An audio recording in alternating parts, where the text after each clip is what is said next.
get to know Leah a little bit more. That's it. Okay. I'm getting to know you. Okay. Lord! What do you mean? Guys, Funny, we can hide. move quickly. Go to him now. I'll put this. Even if that was correct, yeah. What? You're not Molly's hero. Like, Boom. you're involved in that relationship, so why do you care? Inject it.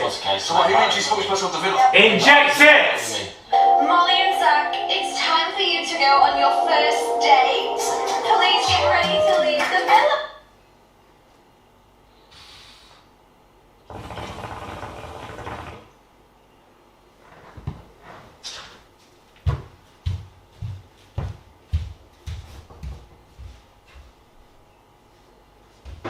Leah.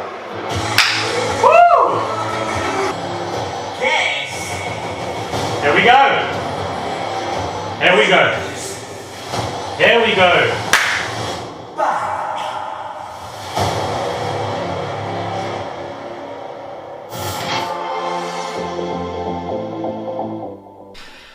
Not Kady coming back, child. Not Kady coming back even before Casa or more. So it's going to be very interesting as to what she's going to do. Hey guys, it's Rob Ronaldo. Hopefully you guys are all doing well today. Back again with another video. If you have not subscribed, guys, click that button. It is daily and consistent content injected. And let's get straight into this mess of an episode. This season is just giving. Every single day, there's something new with this season.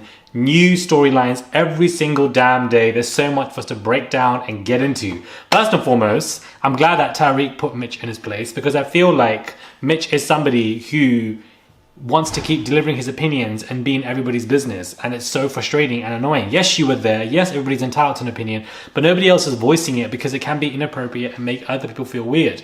There's no reason for you, Mitch, to go to Ella with all this energy when you can go to Ella's man, Tyrique. If you have an issue or problem, that is what you should do. It didn't need to go that way. Ella had already apologized to Zach, and so did, Jess coming in as well. So once that was sorted and wrapped up, why are you trying to unwrap it again and try to have a conversation? He is constantly in everybody's situations. He reminds me of a Curtis, because Curtis was doing the exact same. Mitch still doesn't have anyone. It's 3 weeks in. He doesn't have anybody. Him and Jess are basically more friend vibes at this moment. I don't think Jess is as invested in him right now because she's too upset with Sammy going with Mel. So it's frustrating and annoying for the way that he acts sometimes, but I get why he does it, but it is still annoying. It's like, relax, it's not needed. And I'm glad that Tyrique put him in his place, basically, to say, you don't need to keep delivering your opinions all the time. It's not needed. His relationship with Molly and Zach is weird. Like, Molly didn't want you. She left you for Zach. Why do you want to be friends with him? I don't understand. It is very odd behavior. I'm glad that Ella apologized because she was overreacting for a bit. And I'm glad the way Tyrique pulled her privately to have that conversation. That is essential, and I'm glad that he's learned, because I didn't like the way he kind of embarrassed Catherine in front of everybody many moons ago. So I'm glad that he did that. I'm glad that she picked up on it. She realized and immediately apologized, because she was not about to drag that on, and I'm glad that she didn't, and that was all sorted. I know people are not going to agree with me when it comes to this, but for some reason, Molly Marsh does remind me of Molly May. I don't know what it is. Maybe it's the facial expressions, maybe it's the blonde hair, maybe it's the mannerisms. I don't know what it is, but something about her reminds me of Molly May in a weird way, and I feel like she wants that kind of bad boy with her, like Molly May going for Tommy Fury in a way, and that's why she's gone for Zach. I also feel like Zach decided to dump Catherine very quickly for Molly Marsh because he felt like on the outside world he would get more bonus points on social media being more with Molly Marsh. This is the 10th season now, so I think this is how Islanders are also thinking, how things are going to happen outside the island as well. You want to leave in a couple. That's what you want to do, because you're more stronger as a couple. The more money, the more followers, the more engagement comes as a couple. So that is what they want to do. So it's who is the right person for longevity in terms of engagement. And that's probably why he went to Molly Marsh and kind of wrapped that up and just, whatever.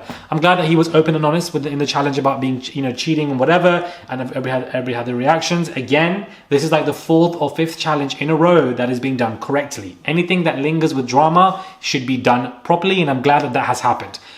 Hats off to you producers. You guys are doing a fantastic job with this season. It is up there for me right now with season 2. It's too early to say that, but that's the way it's gearing, let's just say. And I feel like season 5 was great, but I just feel like this season it's constantly moving. It has a lot more momentum, and that is what I like to see. But again, the season has not ended. It's only the 3rd week. So it's too early for comparisons, and I think that we should have this discussion once this season has ended and thoroughly compare it to the best seasons out there, just to see, What season's the best child?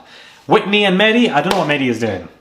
I don't know what Mehdi is doing. I don't know why he decided to go that way. That's how he's felt. And it's just like how your feelings to Whitney genuine for the fact that, you know, you want to give 50-50. That's basically what it is. And that's how Whitney feels. Whitney doesn't have a choice right now. Unfortunately, she doesn't have any other options. She went to Montel to speak to him, but Montel's eyes are on Leah. And, you know, he picked her at the recoupling. Whitney doesn't have anybody else right now. So therefore, she has to settle for Mehdi. And I'm glad that she's done that. And I'm glad that she picked him at the recoupling. Don't try to pick somebody else and try to let Mehdi know that you're not interested, because you do want to pick you do still want to kind of entertain him right now, because he can still keep you safe in the villa until you get to Casa Amor. All I want is for Whitney to go to Casa Amor. So therefore, she can find many options that she wants, and she's in a safe position to bring back anybody that she wants. And I think that she probably will, considering how things are going. Leah did say in the bed that she would want to get to know Mehdi. She wants to entertain it. So, you know, there is that option for her. She also still has Scott in the back of her mind, and also Montana's there. So Leah has options. Options. I feel for Whitney because it came out of nowhere, left wing, and it's caused a dent in their relationship journey. And now it's like, well, where do we go from here? So it's a problem. We're going to see where it goes. But as of right now, the main, most important point is that Whitney is safe. Whitney is safe. That's all I care about, guys. Whitney is safe. All I care about right now. She needs to maintain herself in the villa because I feel like she is probably one of the most entertaining. I do think now that this compatibility challenge was good because it's been done with the right couple. What I mean by that is for Jess and Sammy to split up, Jess is very reactive. So therefore you can see her emotions throughout Sammy and Mel, and she doesn't like it, and that is, you know, entertaining to watch. It's good TV, and the challenge has lingered. And therefore, if a challenge lingers, it is a good challenge. Now, when Catherine was talking about the kiss with Scott, Leah was looking. Why is she keeping her mouth closed? I don't know. That to me is very confusing. I don't know why she's keeping her mouth closed. I don't understand. She didn't say anything at that moment. Maybe she's been told not to and she will at a later date. Or maybe it's that clip of Scott going to Leah is probably going to be saved for movie night. But at that point, I'm sure Scott and Catherine's relationship would have progressed so far that it would be a blip. It wouldn't even be an issue. She needs to be told that now in order for that to be made of an effect. But I don't know what it is about Scott, man. I don't know what it is about him. I feel like he does like Catherine, but his facial expressions are very weird to me. And he's just like staring there. And maybe it's just the clips and how it's been cut. We don't know. The show is heavily edited, but I find it to be odd. I do say Molly Marsh and, you know, reminds me of Molly May, whatever, but I just think that Molly Marsh and Zach don't have that appeal in terms of interest as opposed to Molly May and Tommy that do. I'm not really interested in their relationship journey for some reason. I don't find it engaging personally as a viewer, and, you know, I'm not really like whatever. Like I feel like they're going to coast through to the finale because I know Molly Marsh is definitely, I feel like, has a guaranteed spot anyways. So yeah, Molly Marsh and Jess, they have this kind of, you know, stress beef that is brewing, and it's been brewing for the past couple of weeks, and they need to confront each other and have a conversation. And I don't know why it's not happened yet. Battle of the Blondes needs to take place because clearly these two have something going on and they don't like each other, or Jess's comments can be quite inappropriate considering that Zach and Molly are sitting right there. Kady coming in, I don't know about this, guys. When it initially was announced, I was happy. I was like, yes, Kady's coming in, season 2 legend from the best season of Love Island, period. She's coming into the villa. It's going to be gang gang. But at the same time, I'm just like, do we need old blood when we've got such great new blood? I don't think that we do. I don't know what Kady's going to do. We know she's going on there for the social boost. You know, I doubt she's going in there for love. So I don't know what Kady... And she's going to cause an impact. She's dramatic. It's going to be drama. It's going to be great to watch her. You've got the nostalgia. It's going to pull in more viewers having her come in. Agreed. However, I don't know if she is needed because this season is doing very well that it's not every day now bringing old Islanders. We don't need to be doing that. When they do that, the show's on its last legs. And I feel like this is the season where we didn't need to do that to prove to people that Love Island can still go for another 5 seasons because they're delivering great content. Therefore, we don't need people coming in as old Islanders. That should be brought in as an asset to seasons that are going very slow or very dead. Therefore, Kady should have gone in you know, summer, in the winter or the next summer, whatever, if the seasons are dead. Kady is 27, so, you know, she is amongst the age range of some of the Islanders in there anyways. She was 19 when she first went in there, so it's been 8 years since she's gone into the villa. So I'm sure she's going to be a very different person than the dramatic, young, 19-year-old girl that we knew. So I don't even think we even want to get the same Kady as before because she's changed, she's grown, everybody does in 10 years. So I don't know what she's going to deliver, but she definitely has that nostalgia element that I'm definitely looking forward to, and just to see who she would pick. I think that she might go for Zach. She might even go for Scott. I don't know who she's going to go for. But I just hope that Scott is authentic in his feelings with Catherine, because I do feel like his facial expressions, his move to Leah knowing about it and that lingering is odd to me. Mehdi as well, I just feel like him liking Leah came out of the blue. At this point, it could be producer handling. We don't know. It's the 10th season, guys. But it is odd. He's obviously liked her. They've had conversations. You know, Leah wants to get to know her. So, you know, what is Mehdi going to do? Is he going to go with Whitney or Leah? I don't know what he's going to do, to be honest with you. But it's going to leave Whitney in trouble. And right now, everything is in doubt. Fantastic episode. Fantastic episode. The challenge, never ever ever, caused a lot of, you know, drama in that moment. And Ella obviously apologized. Then we had Tyrique versus Mitchell as well. Then we have Kady coming back. Then we have this Molly and Zach date. Then obviously we have, you know, this random recoupling. And then obviously we have the new twist of always the new islanders picking first. That is what always should have been done. The new islanders should always pick first. Don't know why they haven't done that in previous seasons, but that should constantly be it, because that is what a bombshell is about. Basically, this new added on twist of the new islanders choosing first allows the bombshells to have the power automatically. They don't have to grind as much now as previous seasons. They can immediately just pick somebody and get to know them, because you are going to be a couple by default. That can be a pro and a con as well, but in my eyes, I feel like it's more of a pro. The season is doing very, very well. I'm extremely impressed by how the season is going. It is one for the books. And, you know, I feel like it's Love Island nostalgia in that period again. And I just think it's just doing... It's amazing. The season is great. It's like, I don't have any words for it. It's perfection. And we are gearing near the end of the 3rd week. And these last 3 weeks have been absolutely perfect. So I really hope that it continues like this for Casa Amor, which is going to be an absolute ruckus, because we don't have any strong couples in the villa outside of Molly and Zach. And Tyrique and Ella are gearing that way. But I feel like Tyrique's going to bring somebody back. And I feel like, you know, Molly and Zach are definitely going to be tested. So... it's just going to be a good Casa Amor. That is what I'm sensing. A good movie night. That is what I'm sensing. Because not only are we invested in this cast and we like them, but they're also extremely reactive. So, and we, you know, we get new twists. I would love it if they brought back the Twitter challenge, the headline challenge, and the lie detector challenge. If they brought these 3 back, this would categorically be up there in the top 3 with season 2 and season 5. Like, it's just amazing. I feel sorry now for them when it comes to the social media ban, because barely any of them have any of the followers, and that is what they're all going in there for. And of course, their followers will rise once they leave the villa, but I feel like this cast deserves to have their social media ban lifted, because they are putting in the work.